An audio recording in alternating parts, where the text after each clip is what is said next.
تیرا کھانا حرام دے پیسے دا، تیرا پینا حرام دے پیسے دا، تیرا لباس حرام دے پیسے دا، تیری غذا حرام دے پیسے دی۔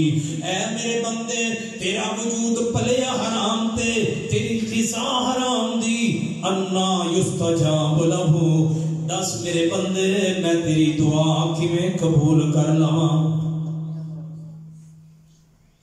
بیت اللہ میں کوئی دعا رد نہیں ہوتی، یوم عرفہ والے دن کوئی دعا رد نہیں ہوتی۔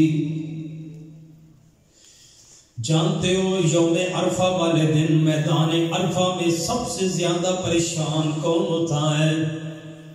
لکھ لو میری بات، یوم عرفہ والے دن مومن خوش ہوتے ہیں، سب سے زیادہ پریشان شیطان ہوتا ہے۔ شیطان مٹی اپنے سر وچ پا لیندا ہے، شیطان زمین تے لیٹڑیاں ماردا ہے، شیطان آندا ہے اس بندے نو میں زنا تے لائی رکھیا ہے، اس بندے نو میں بدکاری تے لائی رکھیا ہے، اس بندے نو میں گناہ تے لائی رکھیا ہے، اس بندے کو میں قتل کروا دیتا ہے، اس بندے کو میں دو برادریاں لڑا دیتیاں نے، اس بندے کو میں بڑے بڑے گناہ کروا لینے۔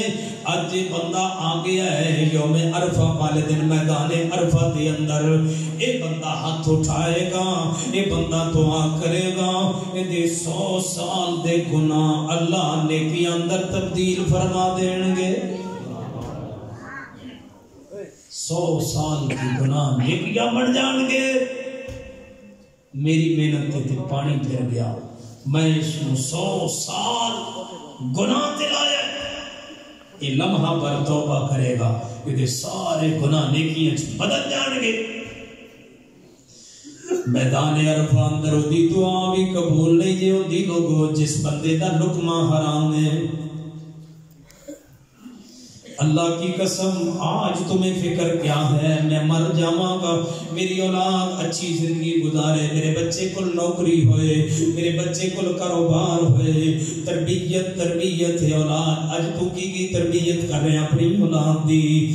اللہ کے بندے مینوں او باپ بھی یاد ہے جدوں اس دوست نے مینوں گل سنائی، میرے پیراں تلوں زمین نکل گئی ہے۔ ایک باپ فوت ہویا ہے، اودا بیٹا وکیل ہے۔ وکیل جان دے وکیلوں دے تعلقات بہت زیادہ ہوتے ہیں، دوستی عام ہوتی ہے۔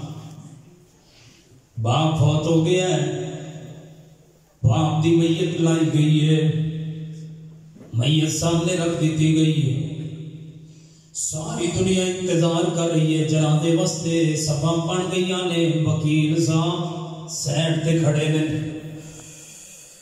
دنیا دی چل یار کسی دا انتظار ہو گیا ہوئے گا، تھوڑی دیر لوگوں نے انتظار کیتا ہے۔ دنیا تمہیں پتہ ہے لوگ دو مقامات پر لوگ انتظار نہیں کر سکتے، دو جگہوں پر، ایک جنازہ ہوئے تو لوگ انتظار نہیں کر سکتے، ایک جماعت لیٹ ہو رہی ہو تب انتظار نہیں ہو سکتا۔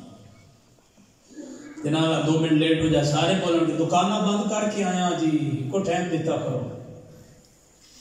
5 منٹ نماز لیٹ ہو جائے مولوی صاحب ٹائم نہ لایا کر، تو پتہ ہی یہ بات ساری مصروفیات ہوتی ہے۔ ایک مقام یہ ہو جائے جتنے بولتا ہی کوئی کارڈ آئے گا دعوت ولیمہ 1 بجے کھانا ملے گا، 1 بجے پہنچ گئے، پہنچتا 12:30 کتے میں رہ نہ جاؤں، دعوت 1 بجے نہیں پہنچیا 12:30، جو انتظار شروع ہو جائے 1 تو 2 2 تو 3 3 تو 4 ہو گئے، کوئی نہیں بولتا بھی ہوں لیٹ ہو رہی، دکانہ بند، سارے کو پتہ ہے، سارے اسید نہیں کرتے ہیں، سارے برابر دے شریک ہیں۔ تو جان کو پھر جب 4 بجے کھانا کھلتا ہے، پھر کھانے نہ جو حشری ہوتی ہے اللہ دی پناہ، ایک باری آواز آئے گی نا ٹھان دی، کھانا کھل گیا، لوگ کھانے دیں ٹوٹ کر کے پہ جان گے، ٹھان ٹھان ٹھان، ان طرح جناب آواز آئے گی جی میں میدان کارساز تلواراں پہیاں چل رہی، چودھری صاحب نے چکیا نا جو ڈونگ پلیٹ ڈونگے دے نال لائی پائی جا رہے سارا ڈونگے پہ لکھا، میں نہ چودھری جی تو تکلف ہی کیتا پلیٹ والا ڈونگے چک کے اگے رکھ لو، مڑ کے سارا کھانا ڈسٹ بین وچ گرا دیتا جائے گا، ضائع کر دیتا جائے گا۔ تمہیں پتہ ہے محمد مصطفیٰ کا ایک صحابی تھا، شاہ روم کے پاس بیٹھا تھا، دسترخوان لگا تھا، حذیفہ بن یمان رضی اللہ تعالیٰ عنہ کھانا کھا رہے، کافر بادشاہ کول بیٹھا ہے، صحابی دے ہاتھ چو لقمہ گریا ہے، اس نے کھانے دا لقمہ اٹھایا، صاف کر کے کھانا چاہیا، اس نے ہاتھ پکڑ لیا، کہتا ہے جناب کھانے دی کوئی کمی، گرے ہوئے لقمہ کیوں اٹھا رہے ہو؟ فرمایا ہمارے نبی نے ہمیں تعلیم یہ دی ہے کہ جو لقمہ گر جائے اس کو صاف کر کے کھا لیا کرو، جو ضائع ہو جائے اس کو چھوڑ دو، جو صاف ہو اس کو کھا لیا کرو۔ یہ ہمیں محمد مصطفیٰ نے تعلیم دی ہے۔